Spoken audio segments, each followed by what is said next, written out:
All right, Matt, I'm back. We're back.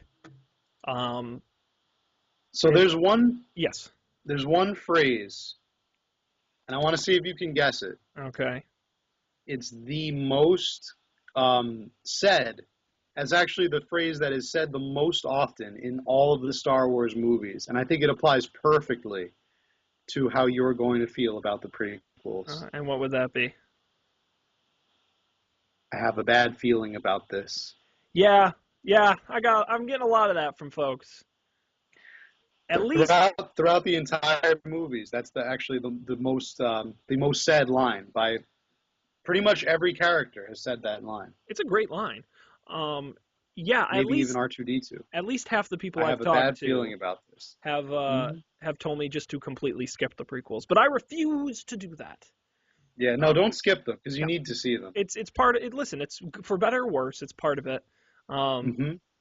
Um, We're gonna check it out. yeah, and the best part about seeing the prequels is when you're done with them, there's just tons of parodies and And then I'll get all of them. I'll fun finally little in understand them. things, yeah, that you'll appreciate. And it's not even necessarily a bad story. It's a shame because it's the acting. I think it's the Yeah. acting that really Well, and the stupid CG stuff because this was made in the 2000s and not in the 1970s. He goes way too overboard with the yeah. CG and the crap for the kids. And you can see that a little bit That's the in the problem with it. you can see that a little bit in the first couple movies where there are moments. And even Mark Hamill's acting in the first movie is not great. Some of those line readings are pretty Yeah, bad. So this was actually I don't know if it was his first movie. It yeah. was one of his Oh, you very can tell. early movies. Yeah. And he definitely got better, but I will not be if the little tidbits I've already seen are any indication, it's going to be hilarious. Uh, I'm kind of looking it's forward.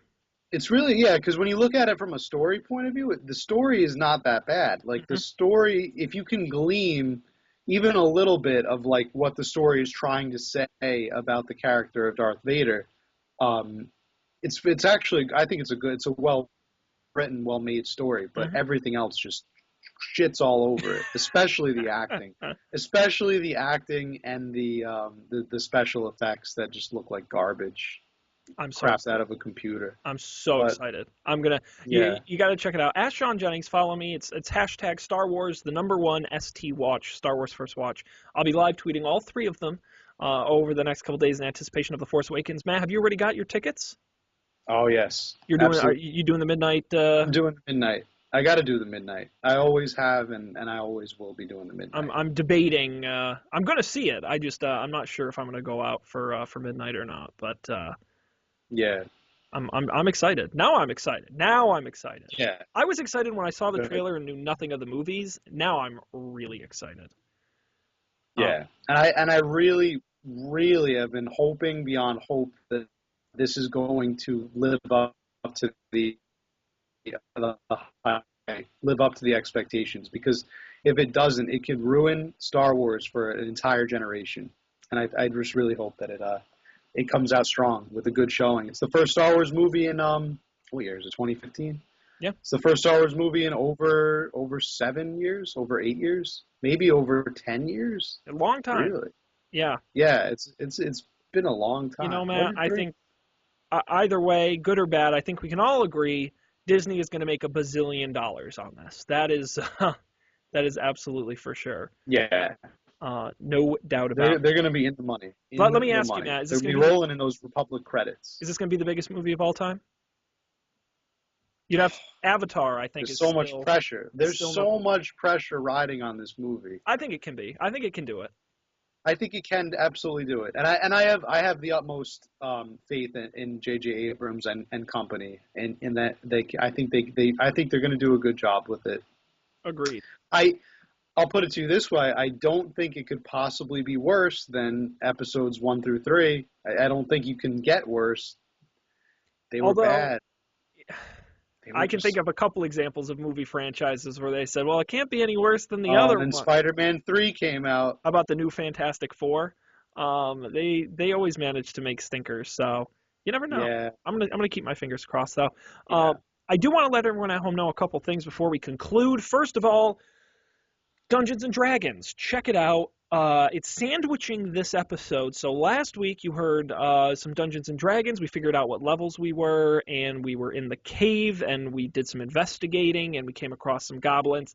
After this episode, the following week, we are going to actually do something about those goblins. We're going to figure out right or wrong what we should do, and we make our journey into the city whose name I already forgotten because everything has ridiculous names in that city. Phandalin. Phandalin.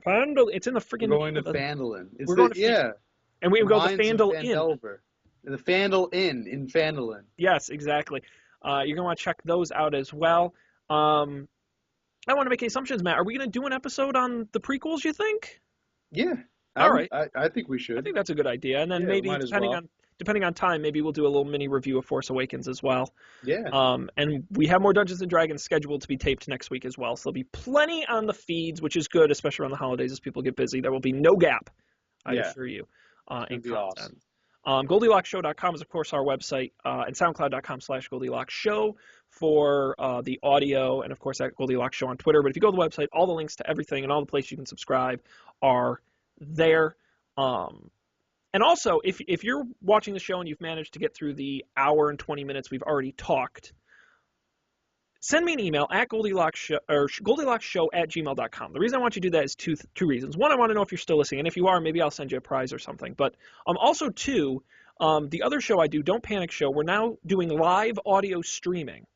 And we've had a pretty good response to that. People seem to like that. I don't know if they'd like that for this show. Maybe you would. If you would, let me know, and I'll do it. I won't do it if nobody's going to listen, but if people are interested, I have no problem doing it live. So if you think it's a good idea, GoldilocksShow@gmail.com. Let me know your feedback. Or on really any of this. Do it live. It could be fun. We'll do it live. All right, cool. Matt, anything else? I guess these are actually the droids you're looking for. This time. Absolutely. This time. May the These Force are the droids be you're with looking you. for. Wait. These are the droids you're looking for. Oh! Nothing beats a good blaster by And as always, those blasters missed. Wide. Oh, snap. Oh, snap. Oh, snap. Oh, snap. All right. Thanks, everybody, for joining us. On behalf of Matt, this is Sean. As always, we'll see you next time on another episode of the Goldilocks Zone.